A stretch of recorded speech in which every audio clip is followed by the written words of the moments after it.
నుంచి 2014 వరకు doctor YS Rajasekhara Reddy గారు సోనియా గాంధీ గారి నాయకత్వంలో కట్టించిన ఇందిరమ్మ ఇండ్లు తెలంగాణ రాష్ట్రం నలుమూలల 25 లక్షల ఇండ్లు కట్టించి పేదవాళ్ల ఆత్మ గౌరవాన్ని నిలబెట్టింది కాంగ్రెస్ పార్టీ.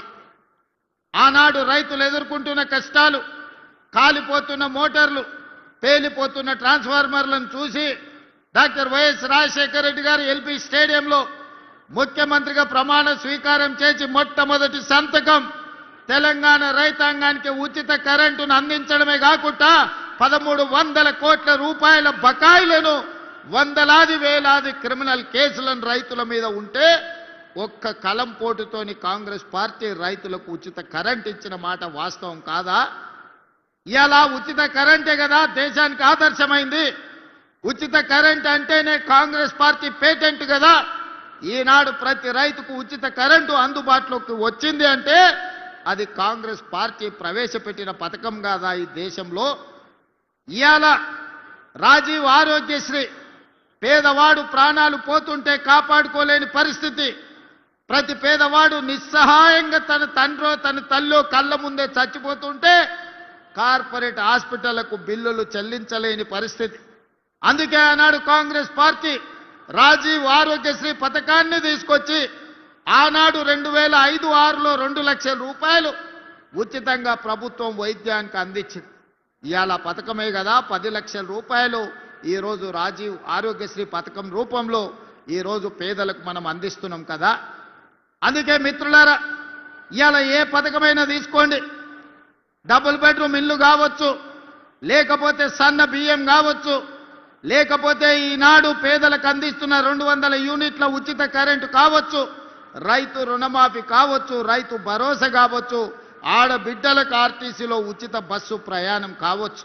ఇవాళ ఇవన్నీ మన ప్రభుత్వం అమలు చేస్తున్న పథకాలే కదా. 2 సంవత్సరాలు పూర్తి చేసుకున్న సందర్భంగా మున్సిపల్ ఎన్నికలు వచ్చినాయి. ఈ మున్సిపల్ ఎన్నికల సందర్భంగా నిన్న ఒక ఆయన ఢిల్లీ నుంచి వచ్చిండు. లావు మనగాడు లడాయికి పోతేనంట వెనకాల 3 నూకుడు మనగాళ్ళు వచ్చిరట. భారతీయ జనతా పార్టీ అధ్యక్షుడు, జాతీయ అధ్యక్షుడు నిన్న పాలమూరుకు వచ్చిండు. ఆయన వెనకాల కిషన్ రెడ్డి, బండి సంజయ్, డీకే అరుణ గారు ఆయన వెనకాల పోయారు. మరి నేను అడుగుతున్నా ఈరోజు కిషన్ రెడ్డి గారిని, బండి సంజయ్ గారిని, డీకే అరుణమ్మ గారిని మీ జాతీయ అధ్యక్షుడిని తీసుకొచ్చింది కదా, మాకేం అభ్యంతరం లేదు. మోడీ గారిని, అమిత్ షా గారిని, మీ నాయకులు ఎంతమంది ఉన్నారో ఢిల్లీ మొత్తం, దేశం మొత్తం ఉన్నోళ్ళ అందరినీ తెలంగాణ రాష్ట్రంలో మున్సిపల్ ఎన్నికలలో ప్రచారానికి తీసుకురండి. ఒక్క మున్సిపాలిటీ అయినా మీరు గెలుస్తారేమో మా కాంగ్రెస్ పార్టీ కార్యకర్తలు చూసుకుంటారు. మా కాంగ్రెస్ పార్టీ కార్యకర్తల సత్తా ఏందో ఇవాళ బీజేపీ వాళ్ళకు చూపిస్తారు. నేను అడగదలుచుకున్న బీజేపీ జాతీయ అధ్యక్షుని 2014లో నరేంద్ర మోడీ గారు మా మహబూబ్నగర్ జిల్లాకు వచ్చినప్పుడు పాలమూరు రంగారెడ్డి ఎత్తిపోతల పథకాన్ని జాతీయ ప్రాజెక్టుగా చేస్తాము అని అన్నాడు. 3 సార్లు మోడీ గారు ప్రధానమంత్రి అయ్యాడు. 12 సంవత్సరాలు బీజేపీ అధికారంలో ఉంది. మీకు చేతులు రాలేదా పాలమూరు రంగారెడ్డి ఎత్తిపోతల పథకాన్ని జాతీయ ప్రాజెక్టుగా ప్రకటించాలన్న ఆలోచన కానీ మీకు దేవుడు ఇవ్వలేదా అని నేను అడుగుతున్నా. ఇవాళ కాళేశ్వరం ఇవ్వలేదు, జాతీయ ప్రాజెక్ట్ ఇవ్వలేదు, మెట్రో రైలు ఇవ్వలేదు, మూసీకి నిధులు ఇవ్వలేదు, రీజనల్ రింగ్ రోడ్డు పూర్తి చేస్తామని చెప్పలేదు. మరి ఏమి ఇవ్వడానికి మీ జాతీయ అధ్యక్షుడిని తీసుకొచ్చిరని నేను అడుగుతున్నా. ఎన్నికల సందర్భంగా మా పొన్నం ప్రభాకర్ గారు చెప్పిండ్రు, బీజేపీ ఏమిచ్చిందా అంటే గాడిద గుడ్డిచ్చిందని పార్లమెంట్ ఎన్నికల్లో చెప్పిండ్రు. ఇవాళ నిజంగానే బీజేపీ జాతీయ అధ్యక్షుడు తెలంగాణ రాష్ట్రానికి వచ్చేటప్పుడు గాడిద గుడ్డు తీసుకొచ్చిండు తప్ప ఆనా పైసా కూడా ఇవాళ ఇవ్వలే. ఏ మొహం పెట్టుకొని 12 ఏళ్ల తర్వాత కూడా నరేంద్ర మోడీ గారు ఇచ్చిన హామీ పాలమూరు రంగారెడ్డి ఎత్తిపోతల జాతీయ ప్రాజెక్టు ఇవ్వకుండా, మెట్రో రైలు 2వ విడత ఇవ్వకుండా, మూసీ ప్రక్షాళనకు నిధులు ఇవ్వకుండా, రీజనల్ రింగ్ రోడ్డును కట్టుకోవడానికి అనుమతులు ఇవ్వకుండా ఏ మొహం పెట్టుకొని ఇవాళ బీజేపీ వాళ్ళు ఇవాళ ఓట్లు అడగడానికి వచ్చిందని నేను అడుగుతున్నా. ఇవాళ సూటిగా నేను అడుగుతున్న బీజేపీ నాయకులను, బీఆర్ఎస్ బీజేపీ బంధం ఫెవికాల్ బంధం కాదా? వీణా వాణి బంధం కాదా? మీ శరీరాలు వేరైనా మీ తలలు ఒక్కటే కాదా? మొన్న జరిగిన పార్లమెంట్ ఎన్నికల్లో బీఆర్ఎస్ సత్య అవయవదానం చేసింది. ఎక్కడైనా ప్రమాదంలో ఎవరైనా చావు బతుకుల మధ్యలో ఉంటే వాళ్ళు సంతకం పెడతారు, నా మరణానంతరం నా కిడ్నీలు దానం చేస్తున్నా, నా మరణానంతరం నా కళ్ళు దానం చేస్తున్నా అని మనం అవయవదానం చేసేటోళ్ళని చూసినాం.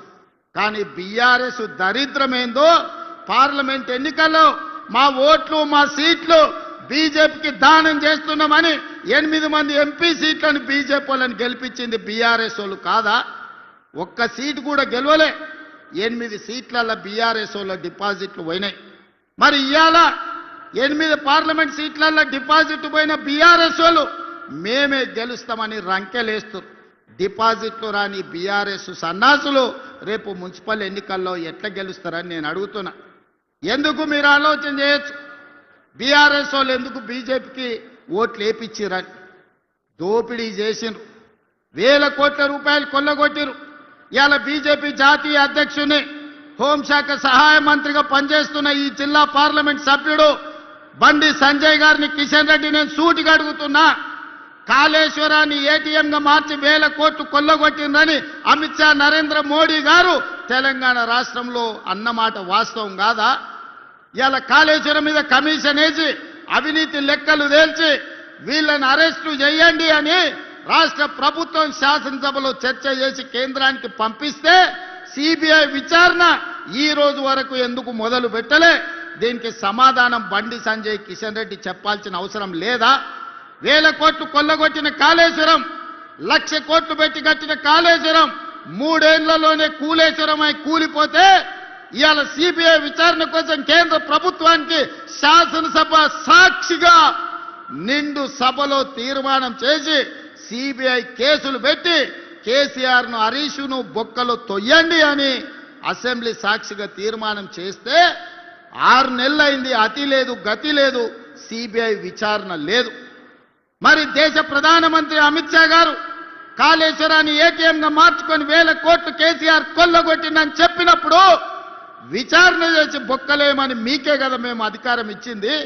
మీరు ఎందుకు వాళ్ళ మీద కేసు పెట్టలేదు? దీని వెనకాల ఉన్న మర్మమేంది, మాయేంది అని చెప్పి నేను ఇవాళ బీజేపీ వాళ్ళని అడుగుతున్నా.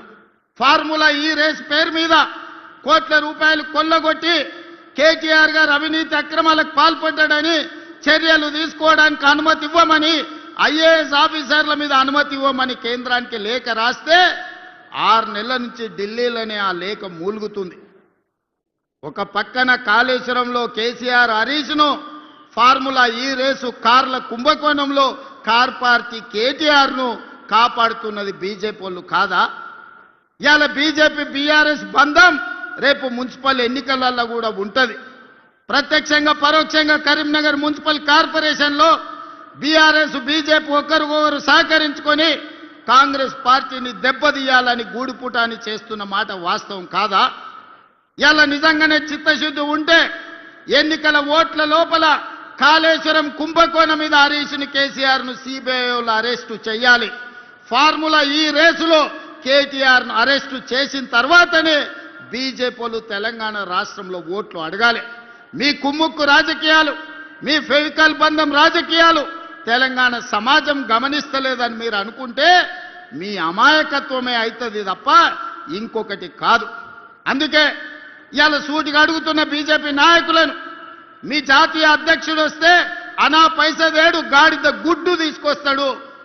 ఈ రోజు అవినీతికి పాల్పడ్డ బీఆర్ఎస్ వాళ్ళని మీరు కాపాడుకుంటూ మీరు ప్రొటెక్షన్ మనీ తీసుకుంటున్నారు వాళ్ళ దగ్గర.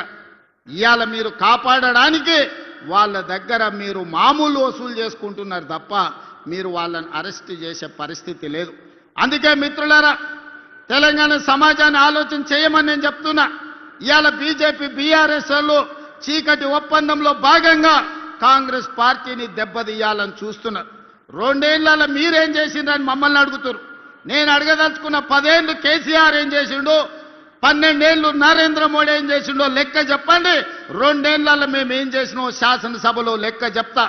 ఒకవేళ మీకు ఈ వేదిక మీద నుంచి 2 ఏళ్లలో మేము ఏం చేసినామో ధైర్యం ఉంటే లెక్క రాసుకోండి. గుండె పగిలి సస్తారు బీజేపీ వాళ్ళు, బీఆర్ఎస్ వాళ్ళు, లెక్క రాసుకోండి అని చెప్పి నేను ఈ వేదిక మీద నుంచి చెప్పదలుచుకున్నా. విద్యార్థుల కోసం ఈ 2 ఏళ్లలో 70,000 ప్రభుత్వ ఉద్యోగాలు ఎల్బీ స్టేడియం సాక్షిగా శిల్పారామం సాక్షిగా ఎన్నో ఏళ్ల నుంచి నీళ్లు నిధులు నియామకాల పేరు మీద తెలంగాణ ఉద్యమం జరిగితే నియామకాలు మీరు చేపట్టకపోతే ప్రభుత్వంలో 70,000 ఉద్యోగాలు మేము ఇచ్చినాం. 70,000 మంది తలలు లెక్క పెడతా ఎల్బీ స్టేడియానికి ధైర్యం ఉంటే రమ్మని బీఆర్ఎస్ బీజేపీలకు నేను సవాలు విసురుతున్నా. ఇవాళ మీరు బీసీ ఎస్సీ హాస్టళ్లు ప్రకటిస్తే 5 పైసలు ఇవ్వకపోతే ఎక్కడెక్కడనో రూములలో బాత్రూమ్ లేక పిల్లలు కష్టపడుతుంటే 100 యంగ్ ఇండియా ఇంటిగ్రేటెడ్ రెసిడెన్షియల్ స్కూళ్లు మంజూరు చేసి 20,000 కోట్ల రూపాయలతోని ఈ రోజు పనులు ప్రారంభించినాం. బుక్కెడు బువ్వ మీరు చక్కగా పెట్టకపోతే హాస్టళ్లలో చదువుకుంటున్న పిల్లలకు 40% ఈ రోజు మనము వాళ్ళ భోజనానికి రేట్లు పెంచినాం. 200% కాస్మెటిక్ ఛార్జీలు పెంచినాం.